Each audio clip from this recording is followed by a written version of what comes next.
तो जैसा कि आप जानते होंगे कि पीएम आवास योजना 2.0 लॉन्च हो चुकी है एंड इसको लेके काफी मिसकंसेप्शंस एंड मिसअंडरस्टैंडिंग्स है लोगों के माइंड में।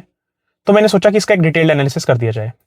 तो सबसे पहली मिसकंसेप्शन तो यही है कि ये एक स्कीम है। नो, इसके अंदर 4 स्कीम्स हैं जो अलग अलग टाइप की रिक्वायरमेंट्स के हिसाब से लोगों को टारगेट कर रही है। पहला जो सेक्शन है इसका वो है इंटरेस्ट सब्सिडी स्कीम। अब मैं सबसे पहले आपकी एलिजिबिलिटी चेक कर देता हूं। अगर आप मेरे नेक्स्ट 5 क्वेश्चंस के आंसर यस बोलेंगे तो ही ये स्कीम आपके लिए एप्लीकेबल है। पहला क्वेश्चन, क्या आपकी annual family income less then और इक्वल टू 9 लाख रुपीज है? यानी कि आप, अगर आपकी वाइफ है या फिर आपके बच्चे जो कि अनमैरिड है, अगर सब कमाने वाले हैं या फिर आप अकेले कमाने वाले हैं, इन सब का मिला के total less than equal to 9 lakh rupees है। यानी कि अगर आप EWS, economic weaker section, lower income group या मिडिल इनकम ग्रुप के हैं तो आपको ये बेनिफिट मिल सकता है। पहली कंडीशन, पहला क्वेश्चन। दूसरा, आपके नाम कोई भी और पक्का मकान नहीं है। तीसरा, आप किसी अर्बन सिटी में रहते हैं, यानी कि नोएडा, सोनीपत, जयपुर, जहां पे भी म्युनिसिपल कॉर्पोरेशन वगैरह, नगर पालिका वगैरह है, वहां पे अगर आप रहते हैं। चौथा, आप अगर किसी प्रॉपर्टी को लेके जो होम लोन लेना चाह रहे हैं उसकी वैल्यू 25 लाख या उससे कम है। एंड फिफ्थ क्वेश्चन, अगर जिस मकान को आप बाय करना चाह रहे हैं, जिस फ्लैट को आप लेना चाह रहे हैं, उसकी overall income, overall value 35 lakhs या उससे कम है, तो ही आप इस स्कीम का लाभ उठा पाएंगे। अब अगर इन 5 क्वेश्चंस के आंसर आपके लिए यस हैं, then yes, you can opt for this scheme. अब एक इंपॉर्टेंट पॉइंट ये है, हो सकता है कि आपको इसका डायरेक्ट बेनिफिट ना हो रहा हो, बट आपके वहां काफी लोग जो हाउस हेल्प होती हैं या फिर जो वर्कर्स होते हैं, किसी भी तरीके से सिक्योरिटी गार्ड्स वगैरह हैं, मोस्टली उन्हीं को इसका बेनिफिट होगा क्योंकि ये अफोर्डेबल हाउसिंग स्कीम्स हैं, राइट। एंड आपका काम है कि आप उनके साथ ये शेयर करो। अब इंटरेस्ट सब्सिडी स्कीम का मैं आपको एग्जांपल देकर समझाता हूं कि आपको इसका बेनिफिट कैसे क्या सरकार देगी। लो, आपको एक प्रॉपर्टी पसंद आती है जो कि है 30 लाख रुपए की, आपके पास 10 लाख रुपए पड़े हैं, 20 लाख का आप लोन लेते हैं। अब उस 20 लाख के लोन पे गवर्नमेंट आपको सब्सिडी देगी, लेकिन 4%, और वो भी 12 साल के लोन टेन्योर पे। यानी कि वो देखेगी कि आपका जो प्रिंसिपल अमाउंट है उस 20 लाख लोन के अंदर, उसके अंदर एक कैलकुलेशन के हिसाब से अप टू 4%, यानी कि 4% तक, एंड मैक्सिमम 1.8 लाख तक का आपको बेनिफिट मिलेगा। वो जब भी आप बैंक पे ये स्कीम वगैरह को कैलकुलेट करवाएंगे तो आपको बता देंगे कि आपको इसका 1.2 लाख बेनिफिट मिलेगा, 1.5 मिलेगा या 1.8 मिलेगा, लेकिन मैक्सिमम 1.8 लाख तक ही आपको ये बेनिफिट मिलेगा। एंड दूसरी बात, इससे बेनिफिट ये होगा कि मान लो अगर कोई आपकी ईएमआई 11,000 रुपए महीना बनती, तो हो सकता है वो इसके बाद 10,000 रुपए बनेगी। एंड जो स्मॉलर इकोनॉमिक ग्रुप्स हैं, बेसिकली जो कि वीकर सेक्शंस हैं या लोअर इनकम ग्रुप्स हैं, उनके लिए 1.5 लाख या 1.8 लाख तक की बचत काफी बचत होती है। तो ये है पहली स्कीम। अब बात करते हैं नेक्स्ट स्कीम की, वो है बीएलसी, बेनिफिशियरी लेड कंस्ट्रक्शन। इसका मतलब ये है कि बेनिफिशियरी, यानी कि जिसको इसका बेनिफिट मिलेगा, वो कोई कंस्ट्रक्शन एक्टिविटी करवाना चाहता है। यानी कि मान लीजिए आपके पास कोई लैंड है, अगर आप उस पर कुछ कंस्ट्रक्शन करवाना चाहते हैं, उसमें भी सरकार आपको सहायता देगी इस स्कीम के अंडर। लेकिन इसकी एलिजिबिलिटी जान लेते हैं। अगर आप इकोनॉमिकली वीकर सेक्शन को बिलोंग करते हैं, यानी कि आपकी एनुअल फैमिली इनकम 3 लाख या उससे कम है, क्वेश्चन नंबर 1 है, तो आप इसके लिए एलिजिबल हो सकते हैं। सेकंड, जो लैंड है वो आपके नाम पे होनी चाहिए। तीसरा, आपके नाम पे कोई और पक्का मकान नहीं होना चाहिए। अगर तीनों क्वेश्चन का आंसर यस है तो ही आप इस स्कीम के लिए एलिजिबल हैं। अब आपको इसका बेनिफिट कैसे मिलेगा वो समझ लेते हैं। पहली कंडीशन, आप जो भी कंस्ट्रक्शन करवाएंगे उसका जो बेनिफिट आपको सरकार सब्सिडी की फॉर्म में देगी, वो एक साथ कैश की फॉर्म में नहीं देगी, ताकि आप उसका मिसयूज ना करें, वो आपको इंस्टॉलमेंट्स में देगी।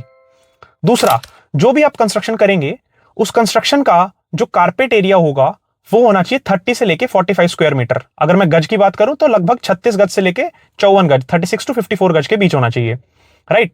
कारपेट एरिया वो होता है जिसमें आपके कमरे, बाथरूम, किचन वगैरह आ जाए। उसके अलावा अगर आप कोई बालकनी छोड़ना चाहते हैं, बाहर सीढ़ियों के लिए कोई जगह छोड़ना चाहते हैं, वो सब एक्स्ट्रा एरिया बना सकते हैं। लेकिन जो कारपेट एरिया जिसमें आप मूव करेंगे, वो एरिया 30 से 45 स्क्वायर मीटर के बीच में होना चाहिए, राइट।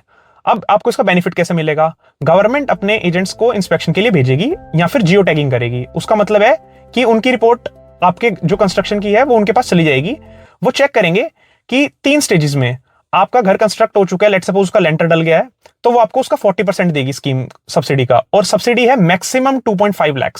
वो भी जो इंस्पेक्शन एजेंट आएगा वो कैलकुलेट करके बता देगा कि आपको 2 लाख का बेनिफिट मिलेगा, 2.5 लाख का बेनिफिट मिलेगा, लेकिन मैक्सिमम 2.5 लाख ही मिलेगा। तो अगर आप कंस्ट्रक्शन एक्टिविटी कराना चाहते हैं और उसमें आपका 12.5 लाख का लागत आ रही है, तो आपको 10 लाख खुद ही भरने पड़ेंगे, 2.5 लाख तक आपको गवर्नमेंट सब्सिडाइज कर देगी। तो पहली इंस्टॉलमेंट आपको मिलेगी लगभग जैसे आपका लेंटर डल गया उसके बाद। दूसरा, हो सकता है कि कुछ 4-6 महीने बाद आपके कमरे वमरे बन जाए, उसके बाद आपको मिलेगी लेट्स सपोज नेक्स्ट 40% की इंस्टॉलमेंट। उसके बाद आखिरी के बचे जो 20% है, आपका पूरा घर बन जाएगा, उसके बाद आपको मिल जाएगा। तो ये है सेकंड स्कीम, अगर आपके पास अपनी लैंड है और आप उस पर कंस्ट्रक्शन करना चाहते हो with in the specified carpet limit. तो अब बात करते हैं तीसरी स्कीम, जो कि है affordable housing in partnership, AHP। अब ये क्या कहती है और इसका बेनिफिट किसको मिलेगा वो भी देख लेते हैं। इसका बेनिफिट भी इकोनॉमिकली वीकर सेक्शन को ही मिलेगा, जिनकी income less than equals to 3 lakh है, फैमिली इनकम, राइट। अब कोई लोग हैं जिनके पास लैंड भी नहीं है, ना ही इतना होम लोन ले पा रहे, लेकिन उनके पास पैसे इकट्ठे करने का जुगाड़ है कि हम 20-25 लाख तक कुछ फ्लैट वगैरह ले लेंगे या कोई घर ले लेंगे। तो गवर्नमेंट क्या कहती है कि उन्होंने डिमांड और सप्लाई को कैटर करने के लिए क्या किया, जितने भी बिल्डर्स हैं जो कि सिर्फ महंगे महंगे फ्लैट्स वगैरह ही बना रहे थे, उनको कहा कि आप जब महंगे फ्लैट्स वगैरह बनाते हैं और आपको अप्रूवल चाहिए होता है, लाइक किसी अथॉरिटी का, रेरा वगैरह एटसेट्रा एटसेट्रा, तो आपको काफी टाइम लगता है, 1.5-2 साल, राइट। एंड जब तक वो अप्रूवल नहीं आता तो आपके बिकने में डिफिकल्टी होती है, राइट। हम आपको टाइमली अप्रूवल देंगे अगर आप हमारी ये कंडीशन मान ले कि लेट सपोज अगर आप 100 फ्लैट्स बनाने चाह रहे हैं, उसमें से 35% यानी कि 35 फ्लैट्स आप इकोनॉमिकली वीकर सेक्शन के लिए अलॉट कर दें, तो आप इस स्कीम का बेनिफिट उठा सकते हैं। हम आपको 2 वे में बेनिफिट करेंगे। पहला, आपको टाइमली अप्रूवल मिल जाएगा अथॉरिटी का। दूसरा, हम आपको सब्सिडी भी देंगे पर फ्लैट, राइट। एंड वो सब्सिडी का अमाउंट होगा up to 1.5 lakh, right. And वो गवर्नमेंट और जो बिल्डर है उसके बीच की बात है। बिल्डर्स भी 2 टाइप के हो सकते हैं, पब्लिक लाइक डीडी अथॉरिटी या कोई और अथॉरिटी, या फिर private players like ABC builders, कोई भी हो सकता है, राइट। उसके और गवर्नमेंट के बीच का एक कॉन्ट्रैक्ट होगा जिसमें वो साइन कर लेंगे कि मुझे पर फ्लैट इतनी सब्सिडी एटसेट्रा एटसेट्रा विल मिल जाएगी अप टू 1.5 लाख। उनका बेनिफिट हो गया। अब जो कस्टमर है जिसको कम दाम में फ्लैट चाहिए था, वो भी उसको मिल जाएगा उस EWS कैटेगरी के अंदर होने के कारण। क्यों? क्योंकि 100 में से 35 फ्लैट्स में से आप एक फ्लैट अपना ले सकते हैं। So you can directly reach out to those private builders या फिर अथॉरिटीज को, and you can book your flat under this scheme. And अब बात करते हैं लास्ट पिलर की, जो कि है affordable rental housing, ARH।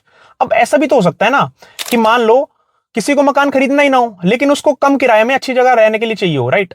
For example, बड़े सारे माइग्रेंट वर्कर्स वगैरह दूसरी स्टेट्स या सिटीज से आते हैं अर्बन सिटीज में काम करने के लिए।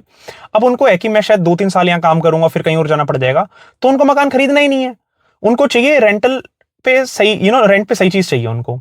तब वो कैसे प्रोवाइड करेगी? वो सरकार कह रही है कि हम रेंटल का भी आपको ऑप्शन देते हैं। वो कैसे देते हैं? मान लेते हैं कि एग्जांपल के तौर पे टाटा मोटर्स में 200 एम्प्लॉय काम करता है, राइट। अब वो 200 एम्प्लॉय 10 किलोमीटर दूर से कम्यूट करता है, तो उससे उनको कोई ट्रांसपोर्ट भी लेना पड़ता होगा, पॉल्यूशन भी बढ़ता है, सब चीजें बढ़ती हैं। तो सरकार ने कहा कि हम एक काम करते हैं, उसी एरिया में आसपास 1 या 2 किलोमीटर की रेंज में जो हमारी प्रॉपर्टीज होंगी वो हम बिल्डर्स को देंगे टू रेनोवेट, राइट। या फिर वो हमसे कम दामों में एक लैंड लेके अपनी बिल्डिंग सेटअप कर सकते हैं, अगर वो ये प्रॉमिस करें कि 25 साल का एक कॉन्ट्रैक्ट होगा, एंड वो उस एरिया में जितने भी फ्लैट्स या घर बनाएंगे वो सिर्फ रेंटल पर्पसेस के लिए ही देंगे और कम दामों में इन सेक्शन के लोगों को। एंड इसमें कौन कौन से लोग कवर होंगे? तो इसकी एलिजिबिलिटी के लिए वो लोग होंगे जो इकोनॉमिकली वीकर सेक्शन में होंगे, यानी कि less than equal to 3 lakh income, plus lower income group भी इसमें इंक्लूडेड है जिनकी इनकम 6 लाख या उससे कम है। तो इन दोनों को एक रेंटल हाउस होल्ड मिल जाएगा रहने के लिए। तो सरकार कहेगी कि रेनोवेट कर दीजिए आप और रेंटल आप ले सकते हैं इन लोगों से। उससे सरकार ने सिर्फ एक घर दिलवाने की चीज को ही ऊपर नहीं उठाया, उन्होंने कहा कि इससे हम इकोनॉमिक प्रोडक्टिविटी भी बढ़ा देंगे। कैसे? कि जो लोग 10 किलोमीटर से कम्यूट कर रहे थे वो 1-1.5 किलोमीटर उसमें कम्यूट करेंगे, तो उससे पॉल्यूशन भी कम होगा, वो टाइम टू टाइम वो पहुंचा भी करेंगे। एंड 2-3 साल बाद जब उनको छोड़ना होगा तो उनकी जगह पे जो रिप्लेसमेंट आएगी उससे जो कैपेसिटी जिस बिल्डर फ्लोर में वो रह रहे हैं उसकी अप्रोक्सीमेटली फुल ही रहेगी। तो जो बिल्डर है उसका भी नुकसान नहीं होगा, उसका फायदा ही होगा। तो ये 4 स्कीम्स के तहत आप बेनिफिट ले सकते हैं, ना कि सिर्फ घर खरीदने में बल्कि रेंटल अपॉर्चुनिटी में भी। एंड इसके लिए अब क्या डॉक्यूमेंट्स चाहिए होंगे या क्या प्रोसेस होगी वो मैं आपको बताता हूं। तो जो डॉक्यूमेंट्स आपको चाहिए होंगे वो कुछ इस प्रकार से। मान लो अगर आप BLC स्कीम के अंदर कंस्ट्रक्शन करवाना चाह रहे हो, तो जिस लैंड पे कंस्ट्रक्शन करा रहे हो उसका प्रूफ कि वो आपके नाम पे है। दूसरा, सेल्फ डिक्लेरेशन, जो कि मोस्टली हर एक स्कीम में आपको चाहिए होगी, जो स्टेट करेगी कि आपके नाम पे कोई भी और पक्का घर नहीं है। तीसरा, आपको चाहिए होंगे आपके एड्रेस प्रूफ्स, जिसमें आधार कार्ड एंड कोई और प्रूफ्स भी आ जाएंगे। चौथा, आपको चाहिए होंगी आपकी सैलरी स्लिप्स, जो आपने ITR फाइल करी है पिछले 2 या 3 साल की, वो। एंड इसके अलावा अगर आप इकोनॉमिकली वीकर सेक्शन का बेनिफिट उठा रहे हैं सभी स्कीम्स के अंदर, तो EWS एटसेट्रा का सर्टिफिकेट। तो ये कुछ मेन डॉक्यूमेंट्स है जो आपको चाहिए होंगे। और आपको अप्लाई किस तरीके से करना है उसके लिंक मैं आपको डिस्क्रिप्शन में दे रहा हूं। आपको इन लिंक्स पे जाके ही ऑनलाइन प्रोसेस अप्लाई करनी है, जो कि प्रधानमंत्री आवास योजना 2.0 के अपने खुद के पोर्टल्स हैं। लेकिन अगर आप इस चीज में असमर्थ हैं, अगर आप इनकेपेबल हैं कि खुद से आप अप्लाई कर सकते हैं, तो आप कॉमन सर्विसेज सेंटर्स जो गवर्नमेंट ने खोल रखे हैं वहां पे जाके भी इसको अप्लाई करवा सकते हैं।